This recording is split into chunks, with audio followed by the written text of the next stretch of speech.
My wife was abducted. I have to save her. That mirrorverse warps the mind until the person is no longer recognizable. If Iris is still alive in there, there's probably nothing left of her to save. Now you'll feel the real power of speed.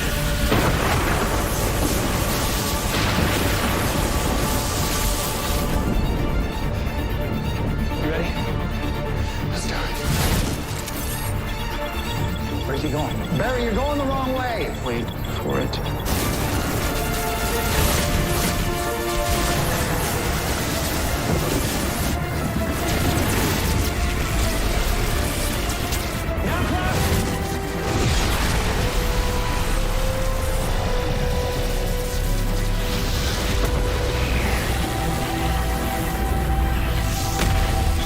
Relieved to finally get rid of Godspeed. And this one talks, so now we know we got the real August Hart behind bars.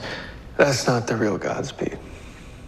Once he was placed in a meta-dampening cell, I questioned him as the Flash, and all he could say was, "The one who sent me wants infinite velocity."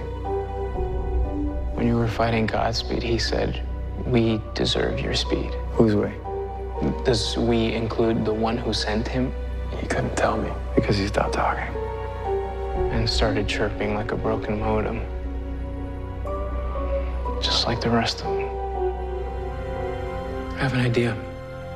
A way to get our people out of the mirrorverse. We need a lossless, self-sustaining source of perpetual energy. Sounds like you're talking about the holy grail of science, a perpetual motion machine. That's right. Hartley had some ideas. I think we can actually build one. We're just missing one component, and thanks to my travels, I know exactly where to find it. Atlantis.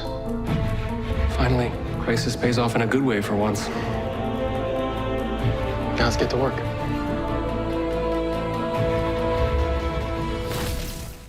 Welcome back, everyone. It's Charlie. This is going to be my Flash finale trailer video. That's right, episode 19 next week will be the finale because the virus delayed everything and they weren't able to finish filming the rest of the episodes this season. So we'll break it down. There's a bunch of Easter eggs. If you're new to the channel, be sure to subscribe to get all the videos. We're doing an Amazon giveaway. All you have to do to enter is be a subscriber and leave all your predictions for the Flash Season 7 on the video. So here we go. Team Flash is still trying to get everyone out of the mirror dimension. That's right, Iris, everyone else is still trapped in there. I love that Joseph Carver is like, your wife is dead, dude. Time to move on. Find yourself somebody new. There's this whole subplot going on between him and his wife, the new Mirror Master, which seems like they want to kill each other, like he just abandoned her inside the mirror dimension. Either she was trapped in there, then went crazy, like Iris is slowly going crazy inside this trailer, or she was crazy before she went in, and he just used that as an excuse to trap her in there. But the whole thing is that now that Cisco has an idea to get them out of the mirror dimension, but it's going to require technology from Aquaman and Atlantis. So this isn't the first time that they've mentioned Aquaman and Atlantis on the TV show. You remember way back in season 2, the first time they ever name dropped it was when Zoom, pretending to be Jay Garrick from Earth 2, said that there was a version of Atlantis on Earth 2. I love the joke from Elongated Man who says, "Crisis finally pays off in a good way." That's just a joke about them getting closer to TV Justice League, doing the big Justice League characters, Aquaman being the next. They've done a version of Themyscira. We have a Superman TV show via Tyler Hoechlin coming later this year. So we're just that much closer to doing actual TV Justice League and not just the Super Friends, which is what happened at the end of Crisis. But Cisco's idea is to use a perpetual motion machine, which is a real thing. It's a concept that's been around for a long, long time in the real world. This is what it looks like. It kind of reminds you of the giant circular device, the magnetron, that Zoom was forcing Barry to run around and activate during the Flash Season 2 finale, running around a giant circle, because that's what the Flash does. He runs around stuff. The difference in that finale is that Zoom was trying to destroy all the worlds in the multiverse except for Earth 1. This time, Team Flash is just trying to cross into the mirror dimension between barriers. Cisco even started to talk more about multiverse concepts, like maybe this is just another Earth in the multiverse that we can travel to using my vibe abilities. They got really weird with that whole multiverse explainer after Crisis, pretending like the multiverse didn't exist anymore, even though we saw that whole post-credit scene leading up to the Super Friends scene at the end around the table. The whole idea is that it was the rebirth of the multiverse, so we're not really sure why the characters are in the dark about the multiverse existing. They still think that it's not a thing. Oh, we're the only Earth. There are no other copies of other people. whatever's happening in the finale and during season 7, I'm assuming that that's when they'll discover that there really is a multiverse that's back. It's just very different than what it looked like before. Like they used Crisis and the Earth Prime reboot to put all the heroes on the same Earth, and some of the heroes and villains look a little bit different. They'll probably do the same thing with other worlds in the multiverse when they start revealing that. But then there's this whole Godspeed subplot. Godspeed in the episode was voiced by B.D. Wong again from Gotham and Jurassic World, so I'm happy that they brought him back. Like Morena Baccarin is still doing the voice of Gideon, even though they haven't really done Gideon in a long time either. But this scene at the end of the episode mostly confirms that Godspeed is going to be a big villain or the main villain of Season 7, the real version, quote-unquote, of August Hart.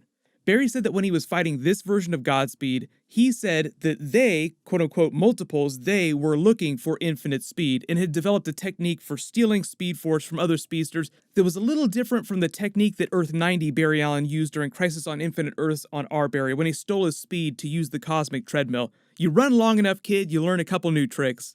The showrunner said that they're doing a lot more stories from the newer Flash Rebirth comics, and at the beginning of the Flash Rebirth comics, there's this Godspeed storyline with him going around killing other speedsters, taking their speed. So they're just trying to do a slightly different version of that on the TV show. But this Godspeed is just another advanced cybernetic copy of the last fake Godspeed we saw at the beginning of the season in episode 1, confirming that the real August Hart is still out there, coming back during season 7 to be a much bigger villain. The reason why they're probably doing that is so that they can cast a much bigger actor when they reveal the real August Hart, and it'll be someone that we haven't seen before. But they always tease the villain of the upcoming season in the last couple of episodes of the previous season, like, oh, this person is going to be a big deal next year.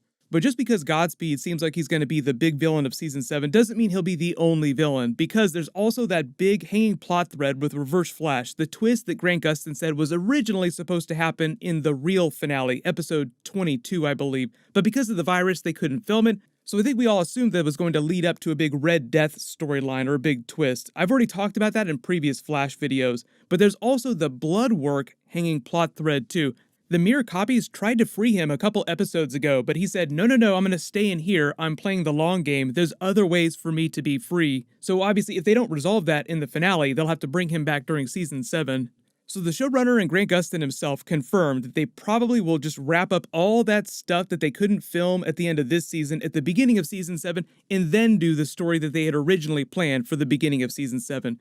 Grant Gustin did a big interview with the DC Comics people last week saying that he already knew what their whole plan was for the Season 7 story and for all the characters and the new villains, so they'll do all that stuff at the beginning of the season.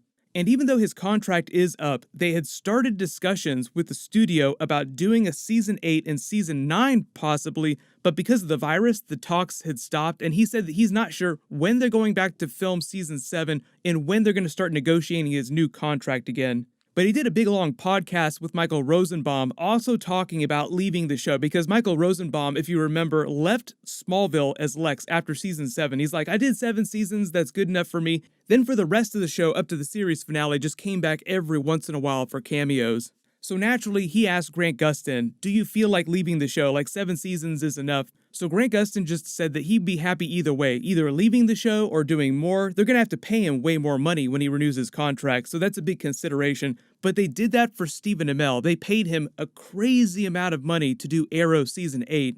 But what's going to happen with DC TV the week after the Flash finale is the Stargirl TV show is just going to replace the Flash on Tuesday nights, and it'll run for 13 episodes. I've seen the first 3 episodes already. It's basically a Justice Society TV show with a real version of a Justice Society, but it's different actors playing the characters than the Justice Society characters you've seen in the DC TV universe. So it's a little bit different. I'll do a video for episode 1 in a couple weeks when they actually drop that first episode. And then a lot of you have also asked me to do a Justice League Dark Apocalypse War video. They just released that movie video on demand.